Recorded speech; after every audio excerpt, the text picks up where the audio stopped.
سر اگلا سوال ہے کہ 22 رجب کے کنڈوں کے حوالے سے آپ کا کیا موقف ہے؟ کیونکہ رجب 1440 کا دوسرا عشرہ چل رہا ہے اور آخری عشرے میں سنی اور شیعہ دونوں کے ہاں کنڈے چلتے ہیں. شریعت محمدیہ صلی اللہ علیہ وسلم میں اس کی کیا اہمیت ہے سر؟ کوئی اہمیت نہیں ہے جی. شریعت محمدیہ کے اندر یہ ایک بدعت داخل کی گئی ہے صلی اللہ علیہ وآلہ وسلم.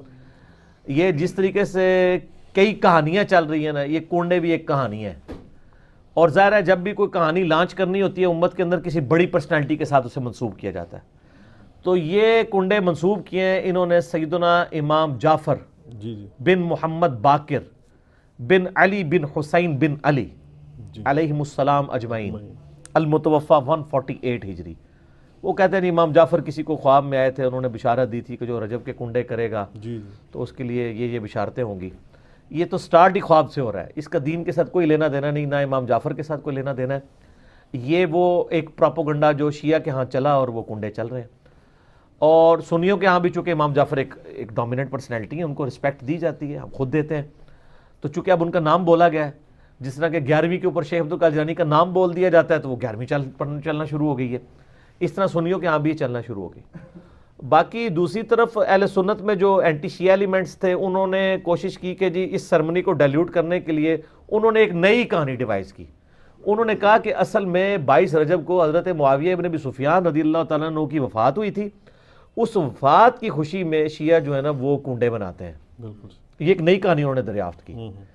تو یہ کہانی جب آپ نے دریافت کی ہے تو یہ کہانی دریافت جن لوگوں کے بارے میں کی ہے سر ان کی بھی رائے لے لیں کہ ان کا موقف یہ ہے بھی ہے کہ نہیں.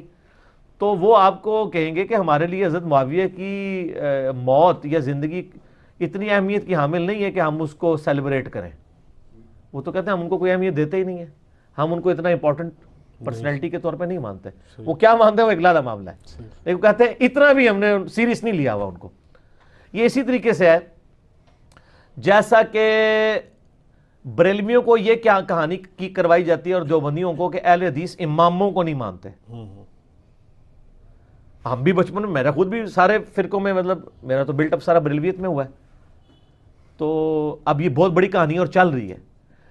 آپ کسی اہل حدیث سے بھی جا کے پوچھے کہ یار آپ اماموں کو نہیں مانتے، وہ کہیں گے نعوذ باللہ ہم تو مطلب اماموں کی خدمات کو لے کے چل رہے ہیں. چلے اگر امام حنیفہ رحمہ اللہ سے کوئی اختلاف بھی ہوا کسی مسئلے میں وہ تو الگ بات. باقی جو 3 بڑے فقہ کے امام ہیں، 3 وہ جو کہانی کرا کے بتائے گئے ہیں، یہ تو ہزاروں فقہ کے امام ہیں جن کے نام کتابوں میں ہیں لیکن وہ پبلکلی نہیں چلے. یہ وہ 4 امام تھے جن کو فرقوں نے آپ سمجھ لیں پروموشن کرنا شروع کر دی. تو ایک معاملات چل گئے، پارٹیاں مل گئیں ان کو. جیسے نبی الاسلام کی ایک بیٹی سیدہ فاطمہ کو پارٹی مل گئی، باقی بیٹیوں کو پارٹی نہیں ملی تو وہ بیچاری مشہور نہیں ہوئی. حالانکہ شیعہ کی معتبر کتابوں کے اندر یعنی نبی الاسلام کی 4 بیٹیاں، ایران کے شیعہ تو 4، وہ کہتے ہیں یہ تو انڈاؤٹڈ مسئلہ ہے. یہاں پہ کہانیاں انہوں نے کروائی ہوئی ہیں. ایون سب سے بڑا جو رافضی ہے یاسر الحبیب، وہ بھی نبی الاسلام کی 4 بیٹیاں مانتا ہے. وہ بھی اس کے بھی انکار کرنے کی ضرورت نہیں ہوئی. نہج البلاغہ کے اندر مولا علی علیہ السلام نے حضرت عثمان کو داماد رسول فرمایا ہے. ٹھیک ہے، تو کہانیاں لیکن وہ چل رہی ہوتی ہیں اس طریقے سے. تو وہ ایک کہانی انہوں نے چلا دی اور وہ کہانی ان کی بکنی شروع ہو گئی کہ اماموں کو نہیں مانتے. وہ آپ اہل حدیثوں سے پوچھے آپ اماموں کو مانتے ہیں، وہ کہتے ہیں سر اماموں کو نہ مانے تو ہماری ساری کتابیں ختم ہو جائیں گی. کیونکہ امام بخاری کے استاد ہیں احمد بن حنبل، احمد بن حنبل کے استاد ہیں امام شافعی، امام شافعی کے استاد ہیں امام مالک، اور ان اماموں سے حدیثیں ہیں بخاری مسلم میں. اگر ہم ان اماموں کو ہی نہ مانیں تو ان حدیثوں کو پھر ہم کہاں سے مانیں گے جن کی چین سے وہ آ رہی ہیں. وہ پھر آپ کو بتائیں گے کہ ہم اماموں کو بھی مانتے ہیں اور اماموں کی بھی مانتے ہیں.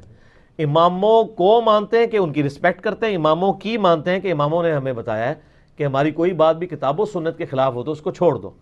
ہم اماموں کی روایت کردہ احادیث کو مانتے ہیں. باقی ان کے جو فتاوی جات ہیں جو دوسری صحیح الاسناد احادیث یا صحابہ کی اقوال کی روشنی میں غلط ثابت ہوتے ہیں، ہماری روشنی میں نہیں ان کی روشنی میں ہم ان چیزوں کو چھوڑ دیتے ہیں. تو اسی طریقے سے شیعہ کے بارے میں کہانی کرا دی. وہ حضرت معاویہ کی ڈیتھ کا دن منا رہے ہیں اور یہ سنی بھی ان کے دیکھا دیکھی شروع ہو گیا، ان کا اور چل رہا ہے. یہ اصالہ ثواب کے معاملے میں میرا بالکل کیٹاگوریکل ایک اوپینین ہے. لاکھوں لوگوں نے یوٹیوب پہ میری ویڈیو دیکھی ہے، مسئلہ نمبر 74. آپ اصالہ ثواب لکھیں یوٹیوب پہ، ٹاپ آف لسٹ میری وہ ویڈیو کھل جائے گی، اس میں میں نے ساری چیزیں بتائی ہیں 11ویں ہو, میلاد ہو, محرم کی نیاز ہو, یا آپ کی یہ رجب کے کنڈے ہوں, ان ساروں کے بارے میں کہ یہ سب کی سب ایکٹیویٹیز دین میں خود سے داخل کی گئی ہیں. ہم ان کو کفر و شرک والا معاملہ نہیں کہتے, لیکن بدعات تو ہیں. اب رہ گیا مسئلہ کہ اس طرح کی ایکٹیویٹیز میں جو کھانا ہے وہ حلال ہے یا حرام ہے. وہ بھی میں نے اس کے اندر بتایا ہوا ہے کہ کھانے کو حرام کہنے کے لیے یہ چیز ضروری ہے کہ آپ پہلے اس کی حرمت ثابت کریں. اس میں دو طریقے ہیں, یا تو وہ چیز جو پکائی جا رہی ہے وہ حرام ہو, کو خنزیر بنا دیتا ہے تو حرام ہے, یا چیز تو پاک تھی لیکن اس کے ذبح کے وقت زبر کے ساتھ غیر اللہ کا نام لیا گیا, تو وہ پھر بھی حرام ہو جائے گی. تیسرا مسئلہ ہے تقرب والا. تقرب میں اب دو طرح کے آپشن ہیں. ایک تقرب یہ ہے کہ کوئی شخص یہ کہتا ہے کہ جی میں فلاں بزرگ کے اصالے ثواب کے لیے کر رہا ہوں, حضرت حسین علیہ السلام کو ثواب پہنچ جائے, ایک میری طرف سے ہدیہ. تو اس کے معاملے میں بھی ایسا کوئی سختی والا معاملہ نہیں ہے. لیکن اگر کوئی تقرب یہ کر رہا ہے کہ یہ اصالے ثواب ان کو پہنچے اور وہ میرے مشکل کشا ہے اور اس کے بدلے میں یہ میری مصیبت حل کر دیں گے, تو وہ تو نیاز کے بغیر ہی عقیدہ شرکی ہے. نیاز تو سائڈ پہ رہ گئی, عقیدہ ہی غلط ہے. بالکل ٹھیک ہے نا. تو ہمارا تو موقف یہ ہے کہ ہمارے پاس کوئی اس طرح کی کھانے پینے کی چیز لے آتا ہے, ہم اس سے پہلے پوچھتے ہیں کس کے نام کی ہے. اگر وہ کہتا ہے اللہ کے نام کی ہے تو بسم اللہ پڑھ کے کھا لیں. اگر وہ کہتا ہے یہ فلاں بزرگ کی ہے تو اسے پوچھے یہ بزرگ کے نام سے مراد آپ کیا لے رہے ہیں, کیا ان کی رضا کی خاطر ہے, ان کے نام کا ذبیح ہے؟ تو سر یہ کوئی بھی نہیں آپ کو کہے گا. کوئی جاہل کہہ دے تو کہہ دے, وہ کہے گا نہیں اللہ کا نام دیے ثواب پہنچانا ہے انہوں نے. اچھا جی, پھر زیادہ وہم نکالنا ہے تو آپ پوچھ لیں کہ ثواب پہنچا کے کڈنا کہ جے وچوں جے تسی واقعی کھانا نہیں کھانا تے, جے کھانا کھانا تے ایتھے تک ہی سوال رکھو, زیادہ غلوف نہ کریں آپ کیونکہ غلوف کریں گے نا تو معاملات بگڑیں گے. اور یہ میں آپ کو اپنی طرف سے نہیں بتا رہا. صحیح بخاری میں سیدہ عائشہ نے نبی علیہ السلام سے پوچھا یا رسول اللہ علیہ وسلم یہ کچھ نیو مسلم ہے, ہمیں نہیں پتا انہوں نے ذبیحہ صحیح کیا ہوا یا نہیں کیا, تو یہ جب کوئی اس طرح کی گفٹ لے کے آتے ہیں ہم کیا کریں؟ آپ نے فرمایا بسم اللہ پڑھ کے کھا لیا کرو. اللہ اکبر. اللہ آپ نے کہا کہ بلاؤ, آپ یہ بھی کہہ سکتے تھے حلف دلواؤ, یہ وہ وہم نکالا کہ مسلمان کا ذبیحہ ہے نا تو حسن ظن رکھو, زیادہ نٹی گریٹی میں نہ پڑھو. سبحان اللہ. ٹھیک ہے نا. اس کا غلط رزلٹ بھی نکال لیا یوسف القرداوی صاحب نے. انہوں نے وہ اسلام میں حلال و حرام ایک کتاب لکھی, اس میں انہوں نے لکھا کہ یہ جو غیر مسلموں کے بھی جو ذبیحے چل رہے ہیں نا, اور جو KFC میکڈونلڈ چل رہے ہیں, جو ڈیفینیٹلی ذبیحے ہے ہی نہیں ہے, وہ اللہ کے نام کے کیا, وہ تو مطلب بالکل ذبح والا معاملہ ہی اس کے اندر اس طریقے سے نہیں ہے, نہ وہ اللہ کا نام لیتے ہیں.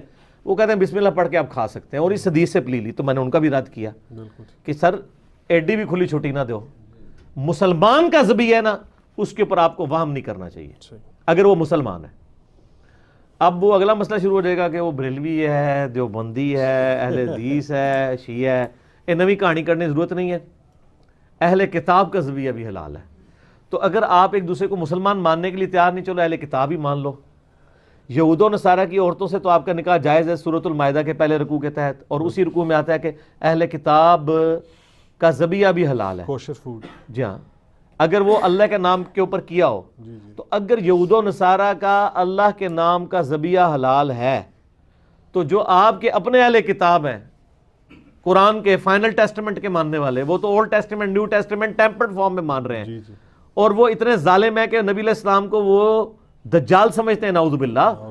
ظاہر ہے پیغمبر نہیں مان رہے, تو جب آپ کسی کو پیغمبر نہیں مان رہے, جس طرح ہم غلام احمد قادیانی کو پیغمبر نہیں مانتے, تو کیا سمجھتے ہیں؟ دجال کے اس نے دجل کیا ہے, جھوٹ بولا ہے.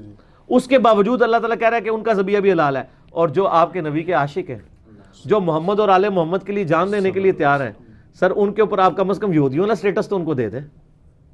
ٹھیک ہے, تو وہ آپ دینے کے لیے تیار نہیں ہے. اسی پہ میرا ایک کلپ بھی ہے, وہ کیا سنی شیعہ کا نکاح ہو سکتا ہے, اس کا بھی پھر اتنا مذاق اڑاتے ہیں. سر میں نے تو کہانی الٹ دی ہے نا, میں نے سوال کرنے والے سے یہ میرا کلپ بلاک, میں نے کہا یہ سوال نہ کریں سنی شیعہ کا, آپ یہ پوچھیں سنی کا بھی نکاح ہو سکتا ہے کہ نہیں, کیونکہ اگر سنی حنفی ہے تو وہ یا سنی حنفی دیوبندی ہوگا یا سنی حنفی بریلوی ہوگا, تو ہے تو دونوں سنی نا.